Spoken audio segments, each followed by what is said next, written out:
এমপিওভুক্ত শিক্ষক কর্মচারীদের টানা আন্দোলনের মুখে বাড়ি ভাড়া ভাতা 15% করার সিদ্ধান্ত নিয়েছে অন্তর্বর্তী সরকার।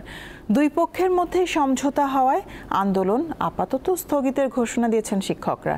এই ভাতা 2 ধাপে কার্যকর করার কথা জানিয়েছে সরকার। বাড়ি ভাড়া 20% করা সহ 3 দফা দাবিতে টানা 10 দিন ধরে আন্দোলন করে আসছে এমপিওভুক্ত শিক্ষা প্রতিষ্ঠানের শিক্ষক কর্মচারীরা।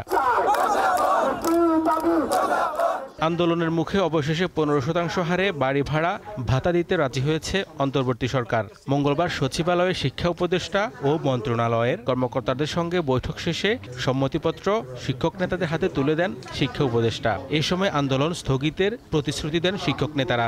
তাদের যে বেতন কাঠামো এবং অন্যান্য সুযোগ সুবিধা সেটা যথেষ্ট রকমভাবে কম।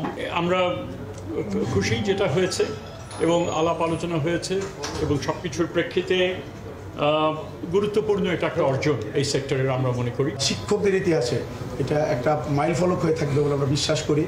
আর স্বাধীনতার পর থেকে আমাদের শিক্ষকদেরকে যে বাড়ি ভাড়া দেওয়া হতো মাত্র 1000 টাকা, একেবারেই অপ্রতুল। আমরা এখানে ঘোষণা দিচ্ছি যে আমরা আগামীকালকে থেকে আমাদের শ্রেণীকক্ষে ফিরে যাবো ইনশাল্লাহ। পরে শহীদ মিনারে আনুষ্ঠানিক সংবাদ সম্মেলন করে আন্দোলন স্থগিতের ঘোষণা দেন তারা। আমাদের বাড়ি ভাড়া এটা 15% প্রজ্ঞাপন আমার হাতে নিয়ে আমি এসেছি। 7.5% নভেম্বর থেকে পাবেন, আর আগামী জুলাই থেকে আরো 7.5% এটা উল্লেখ করা আছে এখানে। চলতি বছরের 1 নভেম্বর থেকে মূল বেতনের 7.5% বাড়ি ভাড়া ভাতা পাবেন শিক্ষক কর্মচারীরা। আর আগামী বছরের 1 জুলাই থেকে আরো 7.5% বাড়ি ভাড়া ভাতা যুক্ত হবে।